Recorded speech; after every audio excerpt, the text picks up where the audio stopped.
देखिए, इस वीडियो में हमें सीखना है electric field due to uniformly charged ring. एक रिंग हमें दे दी जाएगी, उसकी एक्सिस पर इलेक्ट्रिक फील्ड कितनी होगी जो सेंटर से पास हो रही है उस एक्सिस पर, वो हमें निकालना है। तो मान लिया जाए हमारे पास में एक रिंग है और उसको चार्ज दे दिया गया है Q, और वो उस पूरी रिंग पर डिस्ट्रीब्यूट हो गया यूनिफॉर्मली।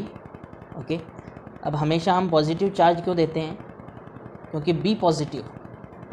ओके, नेगेटिव भी दे सकते हैं, कोई प्रॉब्लम वाली बात नहीं है, बट मुझे अच्छा लगता है पॉजिटिव चार्ज देना, इस कारण मैं पॉजिटिव चार्ज देता हूँ। ओके, नेगेटिव से भी निकाला जा सकता है, नो डाउट।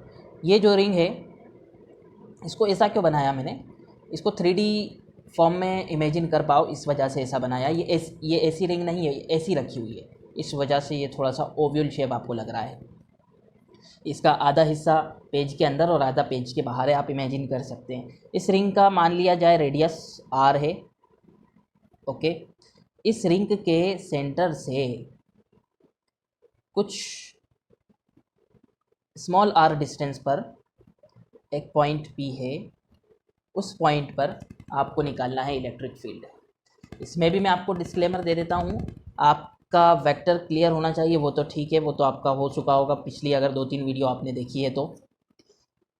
और उसके अलावा इंटीग्रेशन भी होना चाहिए पिछली वीडियो में जैसा मैंने बताया था, बट जिसका इंटीग्रेशन नहीं है और जिसने अभी तक क्लियर नहीं किया है वो इसको देखे और इस जो डेरिवेशन होने वाला है उसको रट ले और उसको रट कर प्रैक्टिस कर ले, और इस तरीके से उसका इंटीग्रेशन भी उसको धीरे धीरे समझ में आने लगेगा। और अगर आप मैथमेटिक्स के स्टूडेंट हैं तो आपको इंटीग्रेशन तो पढ़ने के लिए मैथ्स में मिलेगा, तो टेंशन लेने की ज़रूरत नहीं। और बायो के स्टूडेंट हैं तो आप 11th का क्लियर कर लेना इंटीग्रेशन। ओके, बट देखिए, हाँ, और तीसरी चीज़ ये क्लियर होना चाहिए कि हम किसी चीज़ का मैक्सिमम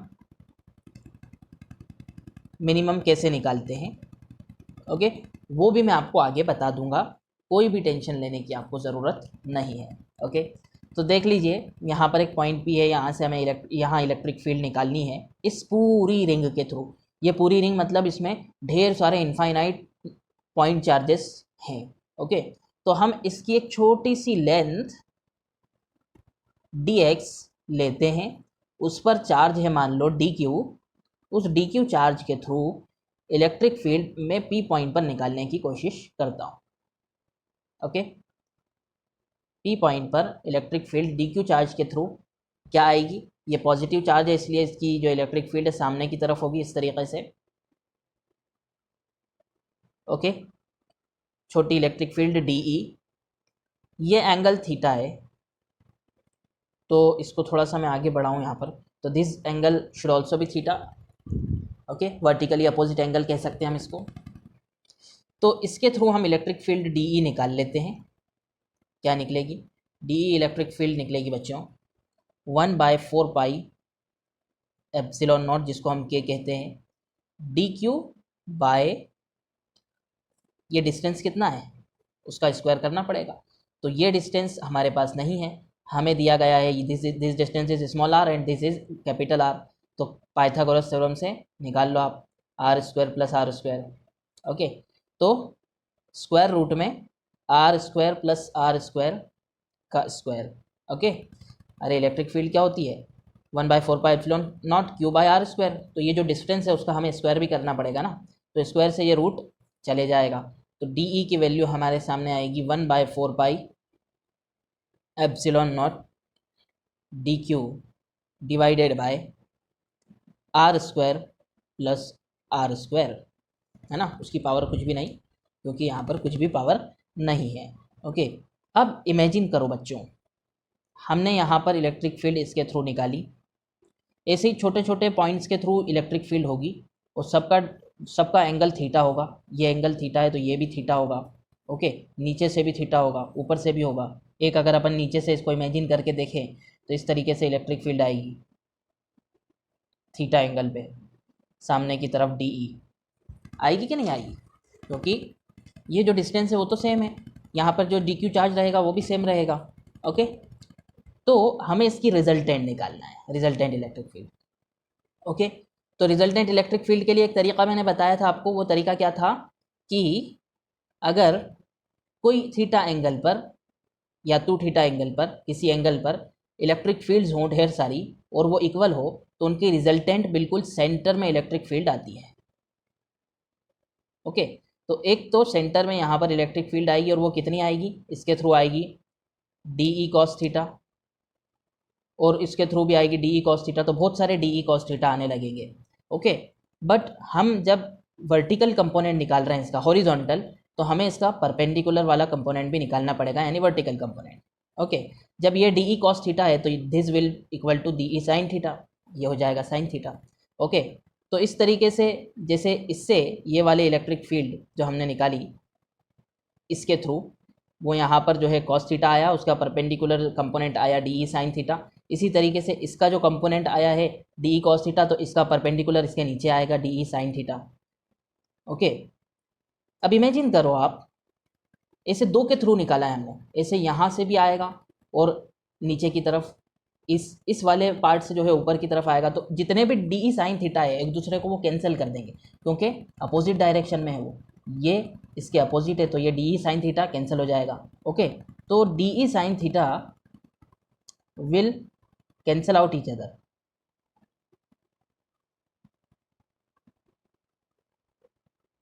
तो जितने भी साइन थीटा वाले कंपोनेंट है ना बच्चों, वो एक दूसरे को कैंसिल कर देंगे। क्यों? क्योंकि इन दोनों का डायरेक्शन अपोजिट है। इसी तरीके से ढेर सारे जितने भी आएंगे गोल पूरे आएंगे, इमेजिन आप कर पा रहे होंगे तो एक दूसरे को कैंसिल कर देंगे, बट जितने भी डी ई कॉस थीटा है वो ऐड हो जाएंगे, यानी कि जुड़ जाएंगे। ओके, तो हमें जो है इलेक्ट्रिक फील्ड जो निकाल ली है, इलेक्ट्रिक फील्ड वो होगा डी ई कॉस थीटा का integration, D E cos theta का इंटीग्रेशन होगा, क्योंकि कॉस थीटा वाले कंपोनेंट जुड़ते जा रहे हैं। ओके, दिमाग में आपके क्वेश्चन या डाउट बिल्कुल आ रहा होगा कि हम सिर्फ डी ई का इंटीग्रेशन क्यों नहीं कर रहे हैं, जैसे पहले हमने किया था, डी ई कॉस थीटा का क्यों कर रहे हैं। पहले हमने जो किया था इसके पहले वाली वीडियो में, वो हमने एक रॉड के थ्रू किया था, और रॉड के थ्रू बिल्कुल हमें किसी कंपोनेंट की ज़रूरत नहीं पड़ी। जो इलेक्ट्रिक फील्ड आ रही थी वो सामने ही आ रही थी, उसका कंपोनेंट लेने की कोई ज़रूरत नहीं पड़ी। बट इसमें इलेक्ट्रिक फील्ड टेढ़ी आ रही है, इसके थ्रू भी इधर आ रही है, तो उसका रिजल्टेंट निकालने के लिए हमें सामने का जो डायरेक्शन मिला वो डी ई कॉस थीटा मिला, अब उसका इंटीग्रेशन करना पड़ेगा हमें। ओके, तो इसमें कोई डाउट नहीं होना चाहिए हमें। इंटीग्रेशन हम करेंगे, तो इंटीग्रेशन किस चीज़ का करेंगे अपन, क्या चेंज हो रहा है इसमें, चेंज होगी इसकी लेंथ, धीरे धीरे बढ़ेगी ना, कहाँ से कहाँ तक, 0 से लेकर, तो ये पूरी लंबाई कितनी होगी सोच के बताओ आप, पूरी लंबाई होगी, क्योंकि this is a circle, 2 pi R होगी। ओके, तो अब इसका इंटीग्रेशन करना हम शुरू कर देते हैं। अच्छा, थीटा एक अननोन क्वांटिटी हमने माना था उसको, इस वजह से अननोन क्वांटिटी है, तो इसलिए कॉस थीटा की वैल्यू निकाल के भी रखनी पड़ेगी, क्योंकि हमें जो वैल्यूज़ है ना, वो नॉन क्वांटिटी में लानी पड़ती है। तो डी ई की वैल्यू तो पहले मैं रख देता हूँ यहाँ पर, तो what will be the value of D, K D Q by R square plus R square multiplied by cos theta की वैल्यू भी मुझे रखनी पड़ेगी। कॉस थीटा क्या होता है, दिस इज थीटा, तो बेस अपॉन हाइपोटेनियस होता है कॉस थीटा, तो बेस बाय हाइपोटेनियस। ओके, अब जो है हमें क्या करना है, यहाँ पर डी क्यू की वैल्यू जो है हमें रखनी है, क्योंकि डी क्यू इस कांस्टेंट क्वांटिटी, डी क्यू यहाँ पर भी डी क्यू रहेगा हर जगह, वो चेंज नहीं होगा, चेंज हो रहा है डिस्टेंस। ओके, डिस्टेंस चेंज हो रहा है, तो इसलिए इसको डिस्टेंस के फॉर्म में लाना पड़ेगा। ओके, तो मैंने आपको क्या बताया था कि दिस इज, यहाँ पर लीनियर चार्ज डेंसिटी का कंसेप्ट लगेगा। लीनियर चार्ज डेंसिटी क्या होती है, lambda is equal to Q by L, और यहाँ पर जो है lambda is equal to Q charge मान लो दिया गया है इसको, एल क्या होगा यहाँ पर, एल जो है लंबाई कितनी होगी इसकी, 2 पाई आर होगी ना, 2 पाई आर। ओके, तो डी क्यू चार्ज कितना होगा, जैसे कि मैंने आपको 2 वीडियो पहले बताया था कि जो डेंसिटी होती है उससे डी एक्स को, यानी कि छोटा सा डिस्टेंस जो है उसको मल्टीप्लाई कर देते हैं, तो डी क्यू की जगह मैं रखूँगा बच्चों। ओके, कोई डाउट नहीं होना चाहिए। अगर डाउट हो रहा है आपको तो इसके पहले के पहले वाली वीडियो आप देख लो, उसमें कंसेप्ट आपका क्लियर हो जाएगा। के डी क्यू की जगह रख रहा हूँ मैं Q by 2πr multiplied by D X multiplied by, और नीचे इसके जो है R square plus R square divided by under root में R square plus R square. Okay, इतने में कोई डाउट नहीं होना चाहिए आपको। अब ऑल क्वांटिटीज़ आर कांस्टेंट, और कांस्टेंट का इंटीग्रेशन नहीं होता, मैंने बताया था। यहाँ पर आर है वो भी कांस्टेंट है, स्मॉल आर है वो भी कांस्टेंट, मतलब सेम है, पूरे इंटीग्रेशन में सेम रहेगा, चेंज नहीं होगा। रेडियस कभी चेंज होगा या डिस्टेंस चेंज होगा? नहीं होगा, बिल्कुल नहीं होगा, है ना। के तो कांस्टेंट रहता है, क्यू जो चार्ज दिया गया है वो भी कांस्टेंट, सब कांस्टेंट है, तो सारी के सारी चीज़ें इंटीग्रेशन से बाहर आ जाएगी। तो के बाहर आया, क्यू बाहर आया, कैपिटल स्मॉल आर बाहर आया, और नीचे से 2πr ये भी बाहर आया। ओके, और ये जो है R square plus R square की पावर 1, और ये R square plus R square की पावर हाफ बोल सकते हैं इसको, रूट मतलब हाफ। तो ये दोनों मिलकर कितनी पावर हो जाएगी? 3/2। तो R square plus R square की पावर 3/2 ये भी बाहर आया। तो अंदर क्या रहा फिर? अंदर क्या रहा? अंदर रहा सिर्फ dx, और सिर्फ dx का जो इंटीग्रेशन होता है बच्चों, वो याद रख लेना, अगर आपको याद नहीं है तो, इंटीग्रेशन आपका क्लियर नहीं है तो। सिर्फ dx का इंटीग्रेशन होता है x। क्या होता है? अगर सिर्फ dx है हमारे पास, उसके अलावा कुछ भी नहीं है, ओके, तो उसका इंटीग्रेशन हो जाएगा x, और लिमिट हमें रखनी पड़ेगी, जैसे पिछले बताया था मैंने आपको, लिमिट रखनी पड़ेगी 0 से लेकर 2πr, मतलब एक बार 2πr रखेंगे, माइनस लगाकर एक बार 0 रखेंगे, तो एक बार 0 रखेंगे तो 0 हो जाएगा, तो सिर्फ 2πr। ओके, तो K Q R divided by 2πr R square plus R square की power 3/2 multiplied by 2πr। Okay, this 2πr and this 2πr will cancel out each other. Okay, ये कैंसल आउट कर देंगे एक दूसरे को। के की वैल्यू रख देते हैं हम 1/4π epsilon naught Q R divided by, और ये वाला आर भी है, हाँ नहीं ये तो कैंसिल हो गया था, R square plus R square की power 3/2। So this is our final answer, this should be our final answer. ये हमारा फाइनल आंसर है। अब मैं आपसे बात करने वाला हूँ इसके ग्राफ की। दिल थाम के अब बैठना पड़ेगा आपको, क्योंकि अब जो है बिल्कुल दिमाग लगाने वाला कंसेप्ट शुरू हो रहा है। ओके, तो देखो इसका ग्राफ अगर हमें बनाना है तो सबसे पहले एक्सट्रीम पॉइंट देख लो, मतलब एक्सट्रीम पॉइंट यानी या एक तो r = 0 पर, एट r = 0, जब r 0 होगा तो इलेक्ट्रिक फील्ड क्या होगी? तो इलेक्ट्रिक फील्ड क्या हो जाएगी? इलेक्ट्रिक फील्ड भी 0 हो जाएगी। देखो इसको 0 रखो यहाँ पर, इलेक्ट्रिक फील्ड 0 हो जाएगी। r =∞, यानी कि बहुत दूर, तो आप खुद सोचो, यानी कि पॉइंट बहुत ज़्यादा दूर हो, तो बहुत दूर से अगर अपन इसको देखेंगे तो एक पॉइंट चार्ज दिखेगा वो, और बहुत दूर मतलब यहाँ पर देखो, बहुत दूर से अगर हम इस रिंग को देखेंगे तो एक रिंग जो है बहुत छोटी दिखेगी, छोटी छोटी एक पॉइंट चार्ज का के जैसा बिहेव करेगी, यानी इन्फिनिटी पर ये डिस्टेंस r इससे बहुत ज़्यादा दूर हो जाए तो एक पॉइंट चार्ज बन जाएगा। ओके, और बहुत ज़्यादा दूर अगर हम जाते हैं किसी पॉइंट चार्ज के तो इलेक्ट्रिक फील्ड क्या हो जाती है? 0 हो जाती है। तो जब हम r को इनफाइनाइट रख देंगे बच्चों, गौर से समझो, तो भी इलेक्ट्रिक फील्ड क्या हो जाएगी? 0 हो जाएगी। तो दो एक्सट्रीम पॉइंट हमने ले लिए। ओके, इसका मतलब इसके बीच r = 0 और r = के बीच में कहीं ना कहीं इलेक्ट्रिक फील्ड मैक्सिमम होगी। अब वो हमें पॉइंट निकालना है कि कहाँ पर इलेक्ट्रिक फील्ड मैक्सिमम होगी। इलेक्ट्रिक फील्ड मैक्सिमम कहाँ होगी, मतलब r की वैल्यू क्या होगी, वो हमें निकालना है। अब यहाँ आपको थोड़ा सा कंसेप्ट लगेगा मैक्सिमा मिनिमा का और डिफरेंशिएशन का। ओके, तो इससे सबसे पहले तो आप देख लीजिए, डिफरेंशिएशन आपका क्लियर होना चाहिए। ओके, तो देखो आप मैक्सिमम हमें क्या चाहिए? वैल्यू चाहिए for E to be maximum. E को मैक्सिमम करने के लिए हमें dE/dr, ओके, इसका जो डिफरेंशिएशन होता है उसको 0 करना पड़ता है। ये मैक्सिमा मिनिमा का एक कंसेप्ट है। ओके, इसको हमें 0 करना पड़ेगा, यानी कि जो इसका डिफरेंशिएशन है DE का r के रिस्पेक्ट में, उसको हमें 0 करना पड़ेगा। ओके, ई की वैल्यू क्या है, ई की वैल्यू क्या आई है, ये आई है।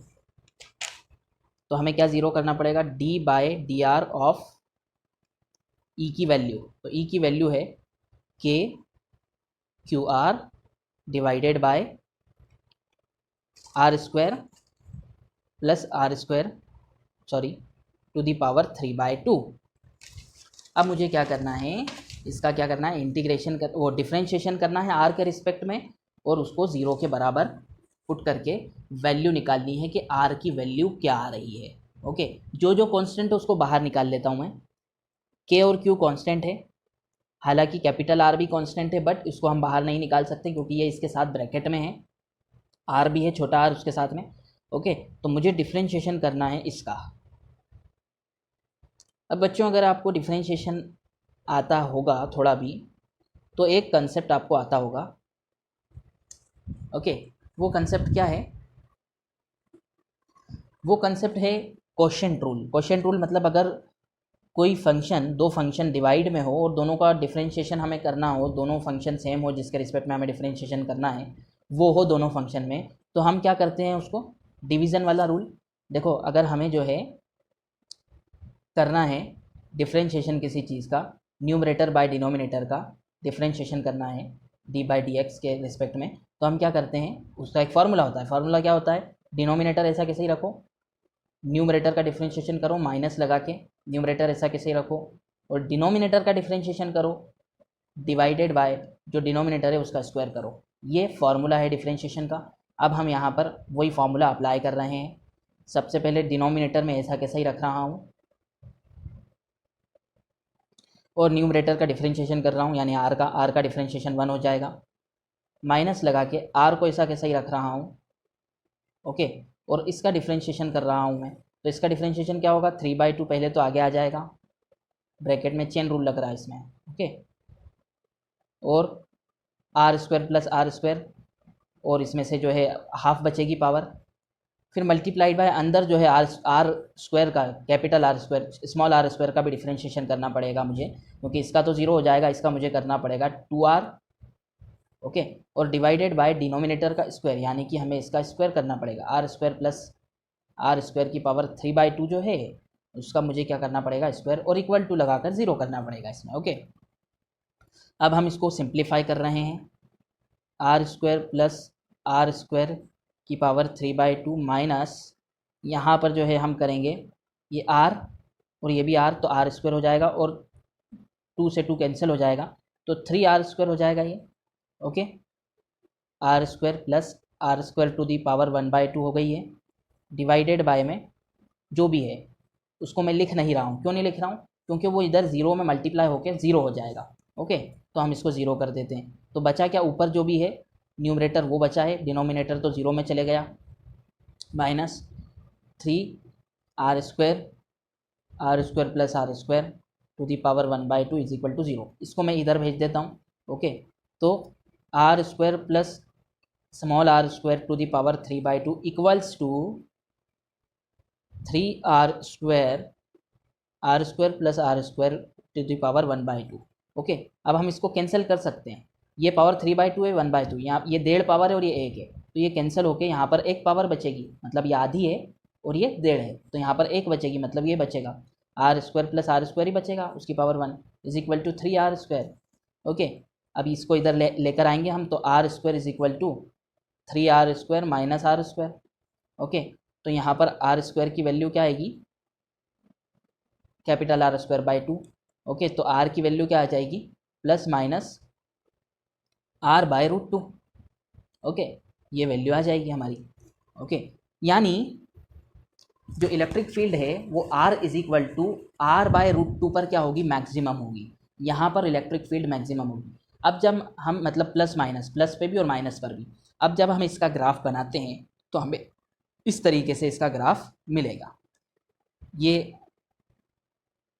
R की एक्सिस है और ये इलेक्ट्रिक फील्ड की है।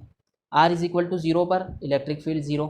ओके, यहाँ कहीं R is equal to R by √2 है, तो यहाँ पर मैक्सिमम हो जाएगी इलेक्ट्रिक फील्ड। ओके, फिर मिनिमम होके जो है R is equal to infinity पर 0 हो जाएगी। इसी तरीके से यहाँ पर एक माइनस का r/√2 है, तो यहाँ पर भी मैक्सिमम हो जाएगी अपोजिट डायरेक्शन में, इसलिए इसको नीचे लिया जा रहा है। और यहाँ पर कहीं r = इन्फिनिटी पर जाकर 0 हो जाएगी। तो इस तरीके से ग्राफ बनने वाला है। तो ये ग्राफ आपको अगर MP बोर्ड में है तो डायरेक्ट उसमें आ सकता है ऑब्जेक्टिव्स में, और अगर CBSE में है तो ग्राफ क्या होगा वो भी आ सकता है। अब मैक्सिमम E की वैल्यू क्या होगी वो अगर पता लगाना है हमें, तो r = r/√2 आप रख के देख लेना। यहाँ पर जो इलेक्ट्रिक फील्ड की वैल्यू आई थी हमारी, क्या वैल्यू आई थी इलेक्ट्रिक फील्ड की, इसमें है वो, यहाँ पर r = r/√2 रख के देख लेना, सॉरी यहाँ पर, तो आपको समझ में आ जाएगी E की वैल्यू क्या निकल रही है। Okay, thanks for watching for this video. हो सकता है आखिरी वाला जो मैक्सिमा मिनिमा का कंसेप्ट है उसमें आप लोगों को प्रॉब्लम हुई हो, थोड़ी समझ नहीं आया हो, बट धीरे धीरे आपको फिज़िक्स का नेचर समझ में आने लग जाएगा कि फ़िज़िक्स एक्चुअल में है क्या। ओके, हमसे क्या चाहता है, तो आपको प्रॉब्लम धीरे धीरे जो है, अभी मैं क्या कह रहा हूँ, अगर आपको नहीं कंसेप्ट क्लियर है तो डेरिवेशन रखते जाओ, धीरे धीरे जब हम आगे बढ़ते जाएंगे तो आपको समझ में आने लगेगा कि किस तरीके से चीज़ें काम करती है। Thanks for watching for this video. आप लोगों से रिक्वेस्ट है कि आप जो है लोगों तक, आपके फ्रेंड्स तक इस वीडियो को पहुंचाएं, और चैनल सब्सक्राइब नहीं किया है तो सब्सक्राइब कर लें। Thanks for watching.